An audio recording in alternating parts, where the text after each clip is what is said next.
The forgotten throne, the warrior king, had once been a name the galaxy whispered with fear. His throne had stood higher than mountains of steel. His fleets had crossed stars like storms, and his voice had been enough to bend worlds. He was not born into weakness. He had fought for every piece of power, every stone in his empire, every soldier in his armies. His crown had not been given. It had been taken. And yet, in the end, when the galaxy turned its back, that crown was worth nothing. The day of betrayal did not come with fire and thunder. It came with silence. His allies, who had promised eternal loyalty, turned away one by one. Their fleets broke formation. Their flags fell from his halls. Their voices grew still when his enemies closed in. The warrior king had thought betrayal would sting like a blade, sharp and sudden. Instead, it felt like the cold air of a dying world, creeping slowly until even his breath seemed stolen. His enemies came not to honor him in battle, but to erase him. His cities were burned. His soldiers were slaughtered or enslaved. His great throne of obsidian and steel was toppled by those who once bowed before it. The king himself was taken in chains, dragged across the stars as a trophy. The galaxy that had once feared him now laughed. They called him broken, finished, nothing more than a shadow of an old age of war. But the galaxy was not merciful. It was not enough to defeat him. He was to be forgotten, so they brought him to a barren world at the edge of the stars. A desert world with no water, no green, no song of life. They chained him to the cracked ground and left him there beneath a sun that burned like a curse. No armies stood with him. No fleets came to answer his call. His name faded from the stars like dust blown by the wind. He sat on the cracked earth, his armor broken, his body bruised, but his spirit still burning like coal beneath ash. He waited for anyone to come. Perhaps an old ally, perhaps a soldier who still remembered his oath, perhaps a world that still feared his wrath. Days became weeks, weeks became months. The chains grew rusted. The king's pride turned into silence. He understood then what it meant to be abandoned. The galaxy had cast him aside, and there would be no song sung for his death. He was to be forgotten like a dead stone in an endless desert. Yet even as he waited for the final breath, even as his enemies believed him erased, the king still dreamed of vengeance. His eyes still searched the horizon, and one day he saw it. At first he thought it was only the sun playing tricks upon his broken eyes. Shapes moved on the horizon, small against the endless sand. They were not grand warships. They were not fleets carrying banners of ancient empires. They were fragile, simple, almost laughable compared to the mighty armadas that had once crossed the stars under his command. Small ships, dust-worn, their hulls scarred from travel, but they came closer. And when they landed upon the cracked desert floor, the king saw them for what they were, humans. He had heard of them before, spoken in whispers by alien rulers. Humans were called many things, reckless, stubborn, foolish, weak. The galaxy laughed at them as a young species that had no right to walk among the stars. They had no ancient empires, no fleets that blotted out the sky, no great monuments older than suns. To the galaxy, they were children stumbling into battles far too large for them, and yet there they stood, stepping onto the sand before him. Their leader walked first, carrying no crown, no staff of power, only the weight of determination in his voice. The humans saw the broken king and did not turn away. They saw the chains that bound him, the ruins of his pride, and yet they did not mock him. The king laughed bitterly. He asked them why they had come, why they stood before a fallen monarch when even his strongest allies had abandoned him. His voice was thunder made of dust. He called them fools, insects, nothing more than prey for the galaxy, but the humans did not leave. They did not argue. They brought him water. They brought him food.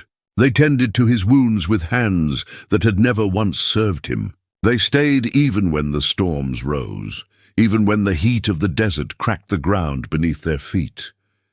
The king stared at them in silence, his pride at war with the truth before his eyes. He had once believed loyalty was born of fear, that empires were held together only by strength. Yet here were humans who had nothing to gain. No empire demanded their service. No throne commanded their loyalty. They came because they chose to. At night, when the desert wind carried only the whispers of emptiness, the king listened to their voices. They spoke of home, of earth, of a world still green and alive. They spoke of family and of promises. They spoke as if he was not a fallen king, but a life worth saving. The galaxy had abandoned him. But here, in the silence of a dead world, the king discovered something he had never known. Humanity had not come to worship him. Humanity had not come to fear him. Humanity had come simply because they refused to let him die alone. The king closed his eyes, and for the first time since the fall of his throne, he felt something he thought he had buried forever: hope. And in that hope, a new fire began to burn. Humanity arrives. The humans who stepped onto the burning desert were not mighty in appearance. Their armor was plain, scratched from old battles. Their weapons looked small compared to the legendary blades and guns the king once commanded. Their ships were not vast fleets that could hide the stars, but simple carriers patched together with steel and hope. To the galaxy, these were not warriors worth notice. Yet to the abandoned king, they were the first living beings to walk toward him, not away. They moved without hesitation. The leader, a tall human with weathered skin and tired eyes, came forward carrying a container of water. He knelt beside the chained king and held the water out.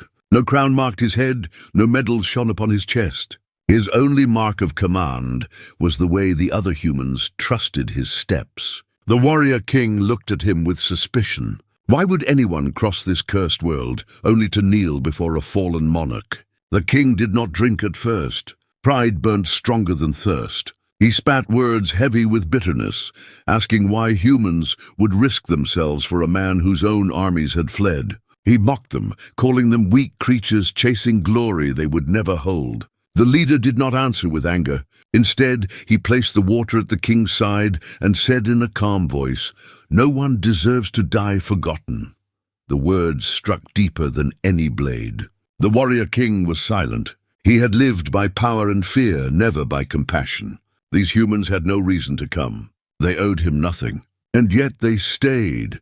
As the sun sank behind the jagged mountains, the humans built a small camp near the broken chains. They shared food with one another and even with him. Their laughter echoed softly against the rocks, a sound the king had not heard in years. He lay in silence, listening to them speak of their home world. They told stories of oceans that stretched forever, of forests filled with the scent of rain, of families waiting under starlit skies. The galaxy had stripped them of wealth and empire, but it had not stolen their warmth. When night fell, the desert grew colder than stone. The king shivered beneath the weight of broken armor. Without a word, one of the younger humans placed a cloak over his shoulders. The king looked at the boy, expecting fear in his eyes. Instead, there was only determination. The boy bowed his head slightly and said, "You are not alone." In the dark silence, the king's heart struggled. He remembered the faces of his alien allies, the ones who had sworn oaths stronger than steel, the ones who had walked away when the winds of fate turned. And now he looked at these fragile humans who had no oath binding them, who still refused to leave. Days passed, and the humans began to free him from his chains. They worked with tools not meant for such metal, their hands bleeding as sparks bit at their skin. Still, they did not give up. The king asked them why they bothered. The leader answered simply, "Because leaving you here would make us less human." The words unsettled him. He had commanded legions, conquered planets, and yet never had anyone stood beside him without the shadow of fear. The humans were different. They looked at him not as a fallen god, but as a man who still deserved to rise. One evening, storms gathered above the desert. The wind screamed across the sands, carrying dust like blades. The humans held their tents together, guarding their supplies, while one of them rushed to shield the king from the storm's fury. He shouted that the king's life mattered as much as their own. The king stared through the raging wind, watching these fragile beings stand against forces meant to break them. Something unfamiliar stirred in his chest. It was not pity, It was not anger. It was something far older, a memory of battles fought side by side with brothers who had long turned traitor. It was respect. As the storm faded, the king spoke for the first time without scorn. His voice was heavy but steady. He asked the humans what drove them to defy the galaxy, to cross a desert world, to rescue one who had nothing left. The leader looked at the king, turned his gaze toward the horizon. For the first time since his throne had fallen, he felt the weight of chains lifting, not only from his wrists, but from his spirit. He did not yet understand humanity fully, but he began to see why the galaxy feared them. They were not strong because of fleets or crowns. They were strong because they refused to turn away when others did. And in that moment, though he was still weak, though his throne lay in ruins, the warrior king began to believe that his story was not yet over. For standing beside him were humans, and they had chosen to stay. The first test, the desert was never silent for long. News traveled across the stars like fire, and whispers of the abandoned king's survival began to slip into the ears of those who profited from ruin. Not all who heard were noble. Some were mercenaries, others were raiders, scavengers who fed on the scraps of dying empires. To them, a forgotten monarch was not a tragedy, but an opportunity. If the king still lived, then his death could be bought and sold. His head could bring wealth, and his suffering could win favor with those who once feared him. It was dusk when the first shadow fell upon the human camp. The warrior king saw it before the others. A scarred gunship, low against the red sky, its engines growling like beasts. The humans looked up but did not flee. They raised their rifles, checked their meager defenses, and stood as if this moment had been waiting for them all along. The king's heart pounded in silence. He knew what was coming. These were not fleets of honor, but killers, hired to do what empires had not finished. He thought the humans would finally see sense and abandon him. No species risked death for another's ghost. Yet not one of them moved to run. The ship landed in a storm of dust. Doors slammed open and raiders poured out. Alien mercenaries with blades that shimmered like fire, weapons humming with cruel power. Their leader stepped forward, a towering brute with skin like stone and eyes burning yellow. His voice thundered across the sands, mocking the sight before him. "So it is true," the raider growled. "The great king rots on this world.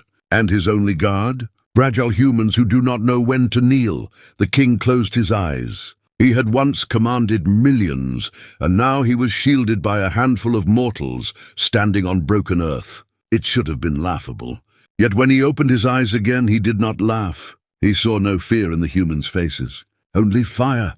The first strike came swift. Raiders charged with claws and steel, certain they would crush these frail defenders. But the humans met them head-on. Gunfire tore through the storm, sharp and unrelenting. The sound of rifles cracked like thunder. For every human that fell, another stepped forward.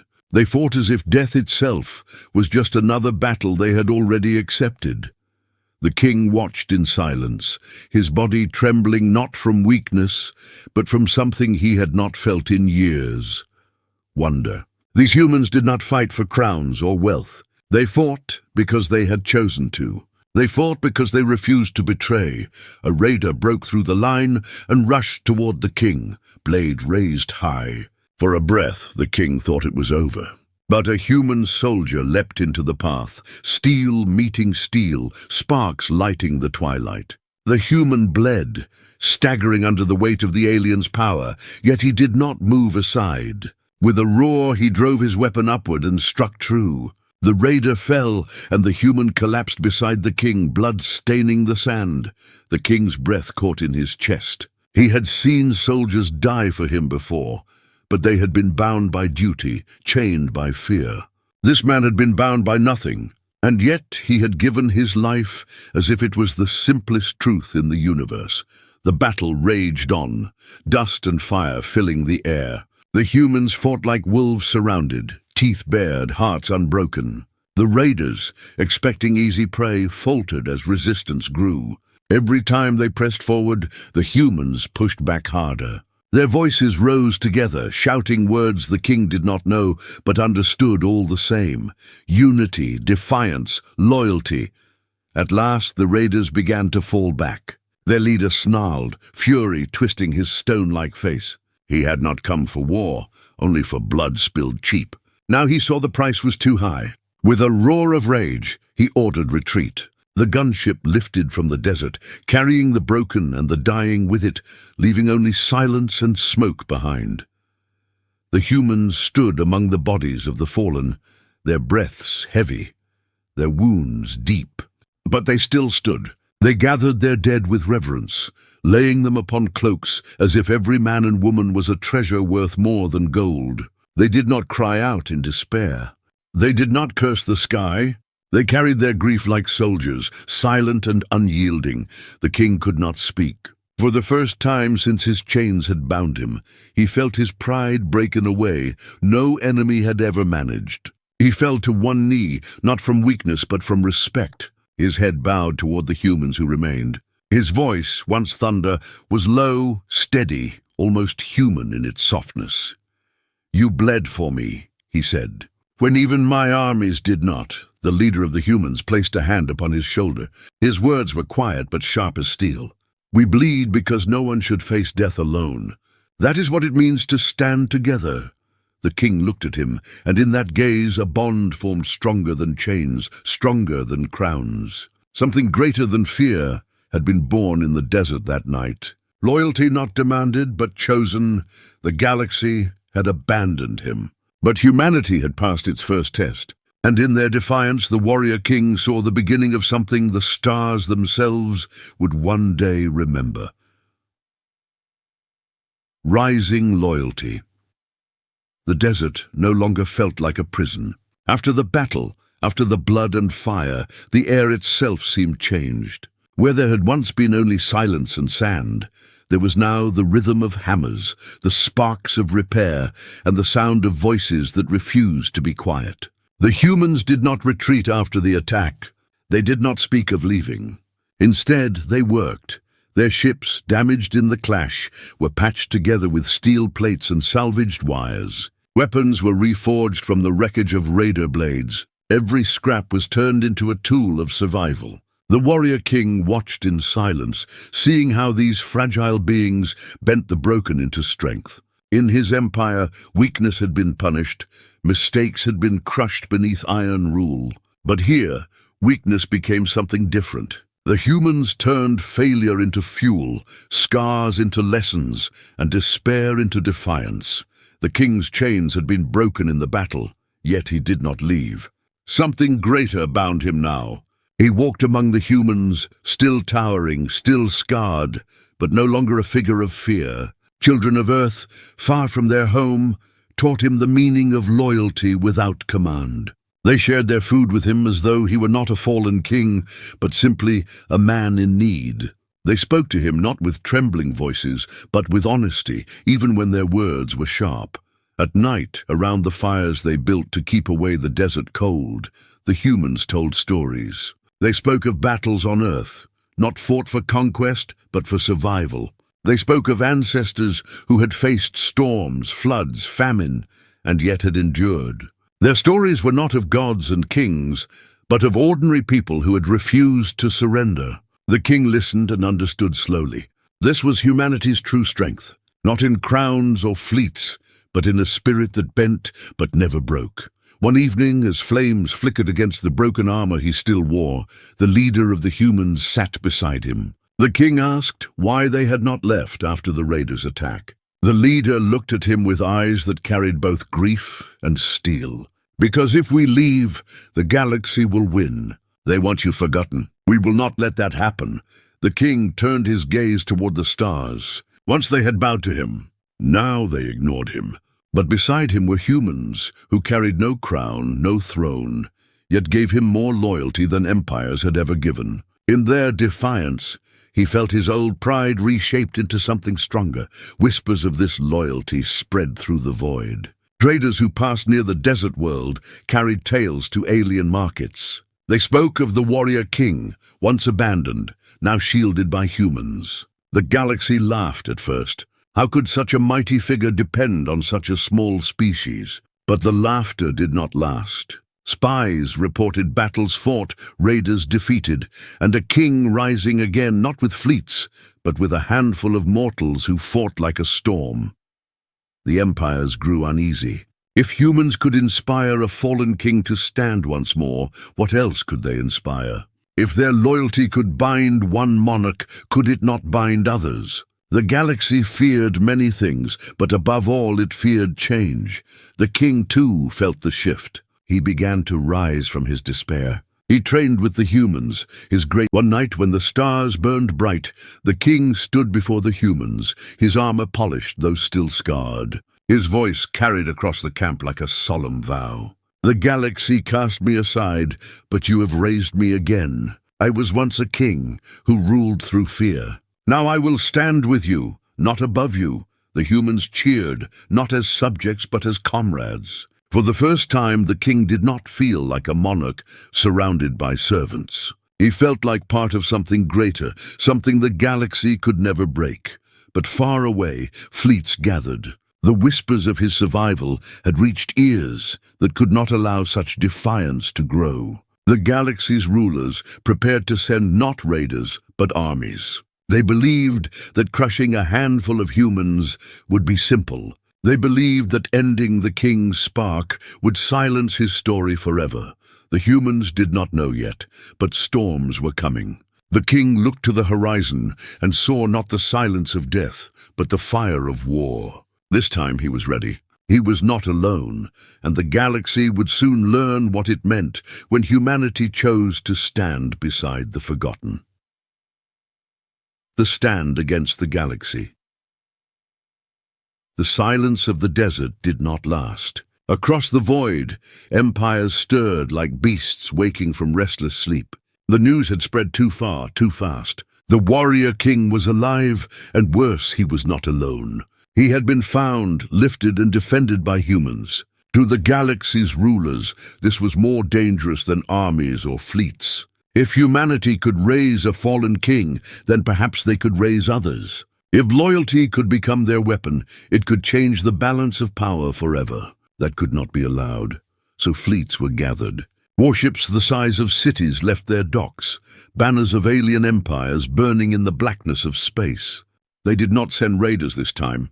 They sent armies. Their leaders promised the galaxy that this time the king would be erased, and the humans who had stood with him would be ground into dust. The humans on the desert world saw the storm coming long before the first shadows crossed the sky. Their scanners caught signals of warships, dozens at first, then hundreds, spreading like black wings across the horizon of space. They had no illusions. They knew their small ships and rifles could not stand against such power. Yet not one of them spoke of leaving. The warrior king stood with them, his armor reforged from scraps of battles past, his blade polished though scarred. He had been a monarch who once commanded empires, and yet this moment felt greater than all his victories. He was not leading servants. He was standing beside comrades. He looked upon the humans, weary yet unbroken, and saw in them something the galaxy had never taught him, loyalty that asked for nothing in return. As the first alien ships broke through the atmosphere, the desert trembled. Great shadows stretched across the cracked earth. The humans lined the ridges, weapons raised, hearts steady. The king walked among them, his presence tall, unyielding, his voice carrying across the winds. "They think we are broken," he said. "They think we are forgotten. Let the galaxy see the truth. Let them see what it means to stand with humans." The ground shook as enemy forces descended, armored walkers thundering across the dunes, troops pouring out in endless waves. The sky burned with fire as cannons lit the air. Against such might, the humans were small, fragile figures holding the line. Yet they did not falter. They fired, they fought, they bled. And beside them, the warrior king roared back into legend. Every strike of his blade cut through the memory of betrayal. Every enemy that fell reminded him that he was no longer abandoned. He fought not for thrones or empires, but for those who had chosen him when the galaxy had turned away. The humans stood shoulder to shoulder with him, and in their unity they made the desert tremble with defiance. The battle was chaos. Fire rained from the skies. The sands turned red. The humans fell, but they rose again, dragging one another from the jaws of death. The king's armor cracked, his body bled, yet he fought on, his voice thundering with every strike. The galaxy had come to bury him, but instead they found a storm reborn. The alien commanders, watching from the safety of their warships, were shaken. Reports flooded in of humans refusing to break, of a king who should have been dead, carving through their armies with a fury unmatched. Fear spread like poison among their ranks. This was not the forgotten monarch they had cast aside. This was a legend risen from ashes, shielded by mortals the galaxy had mocked.